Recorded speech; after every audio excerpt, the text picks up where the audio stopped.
Okay, I want to show you a way that you can do drips. And one of the ways is, for my art, I use golden high flow acrylics, and they're very liquidy, and there's a little ball in there, and you can kind of hear them. And they're really great for doing drips and pouring paint. But if you're working, these can be a little pricey.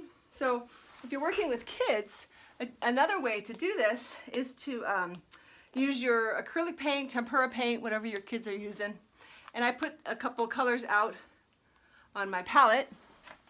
And then what I do, and there's a couple ways. So like I said, you can use the high flow acrylics, but if you're working with kids, you're gonna find that they're gonna squeeze the whole thing, and then your $20 is gonna be gone, and that's just like one bottle. So I'm gonna turn my phone down so I can show you a little bit how to do this. Okay, so like I said, you can get your acrylic paints, and I use this technique a lot in my paintings to add different drips, but you can just do a little bit of paint here, and there's two ways you can do it. You can add water to it, and you can see, depending on how much you've tilted your canvas, it allows you to get some drips. Or another way is to get your squirt bottle, and you can add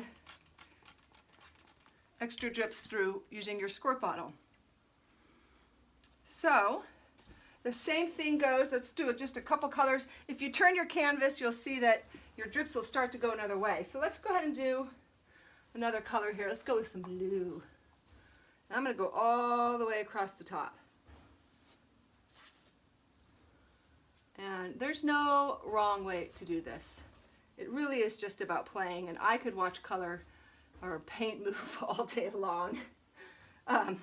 Okay, so again, you have your water bottle, depending on how much you've tilted your canvas. And sometimes if the paint's a little bit thicker, that's when I like to add a little bit of water. And you'll find that some brushes will hold water a little bit more. But this is a way that you can do drips on your painting. So this is pretty wet, so even when I get to the end here, I turn it, my drips will still go a different direction, which is kind of fun to do. So you can turn your painting. Sometimes if you shake it down, you'll get these neat drips going in different directions. So that's just one way to add different drips to your paintings without having to go and use these high flow acrylics. But I am going to show you how wonderful these are.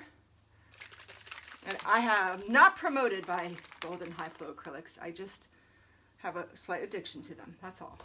Okay, so and you can kind of see the difference about how these flow.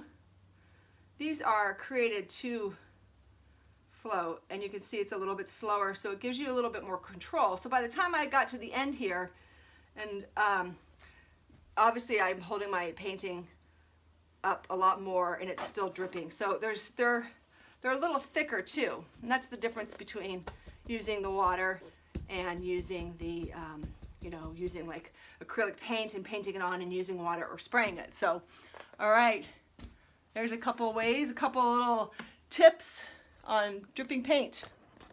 Okay, thanks for watching. More to come. Get creative.